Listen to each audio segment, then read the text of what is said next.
Good morning, Barry Bryson here. Thank you for joining me for another 5 good minutes with the Word. We're concluding our study of the book of Titus today by taking a backwards glance at the text. We're going to do just a short Old Testament study following this one. I don't know, 4, 6, 7 sessions. I want us to talk about David's wives. Some we know a good bit about, um, some we know very little about, but three of them have very compelling stories. And these are women we need to know. One of them especially we need to know because she's in the lineage of Jesus. So we're going to take a little time to look at David's wives and David himself. Um, and anyway, um, I'm looking forward to that. I love to study David, and anytime we can spend, you know, reminding ourselves the important role of our sisters in the Old and New Testament, we just neglected them. I was speaking from my experience as a 62-year-old man. Growing up in the 60s and 70s, I just knew their names, maybe, and not their stories, and their stories are there, and they're important. Okay. The letter to Titus, again, to me, neglected. Um, Titus is, as I've said several times in this study, usually just tacked on at the end of a study of 1st and 2nd Timothy, and we give it a week, maybe a week and a half to talk about Titus. And Titus plows some of the same ground because both letters are to young men Paul calls sons in the faith. Both letters are to young men who have been on the mission field and now are in the local work. And Paul is telling them, this is how you do your local work. And so they do plow a lot of the same ground. Um, and he has very similar things to say. But I think we've noticed a real difference, not just a difference in tone, um, between the letters of First and Second Timothy and the letter of Titus. First and Second Timothy are very much about Timothy, and Titus is very much about the Cretan churches, and not so much about Titus. As we've said a few times, Paul, although he calls him his son in the faith, does not really have the same paternal relationship with Titus that he has with Timothy. On the other hand, he has a great deal more confidence in Titus to do his job without being coached up, every step of the way. He has more faith in Titus, more confidence, I should say, in Titus in that way.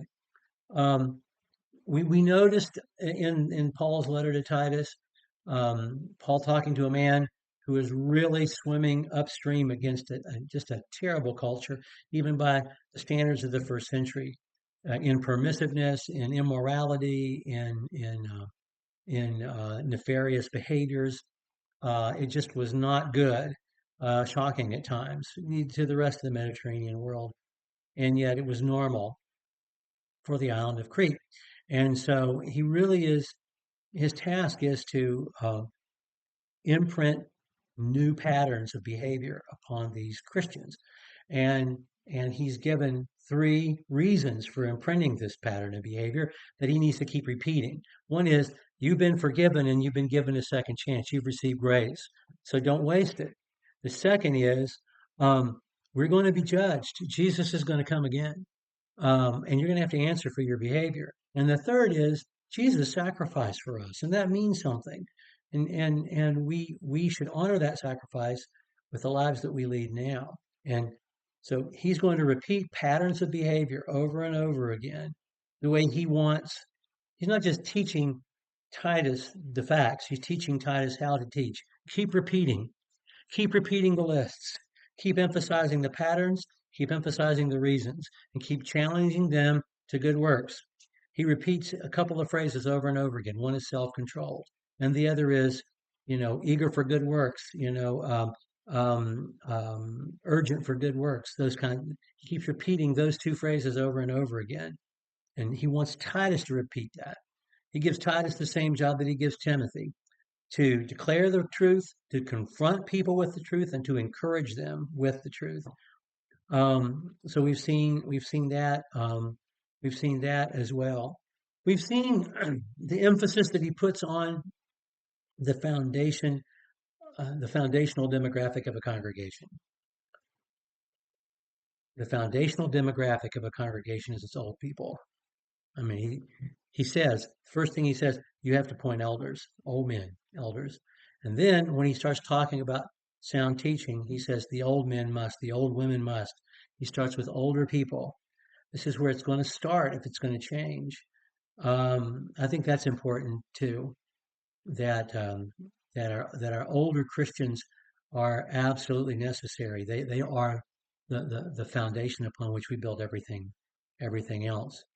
Um, he continually emphasizes these behaviors. We have to be ready for every good work. There's that phrase again. To speak evil of no one, to avoid quarreling, to be gentle, and to show perfect courtesy towards people, towards all people. Tells them, be self-controlled and be nice. Be kind and gentle and loving and compassionate. And work hard for others, work hard for each other and for others. And that's the way that you break the pattern. That's the way you change the tide. That's the way these Cretans can be disciples and not what the world thinks they are. And so Paul is teaching not only sharing with him the thing to teach, but showing him how to teach it by repeating it, by challenging them to do good things, and by reminding them of their motivation.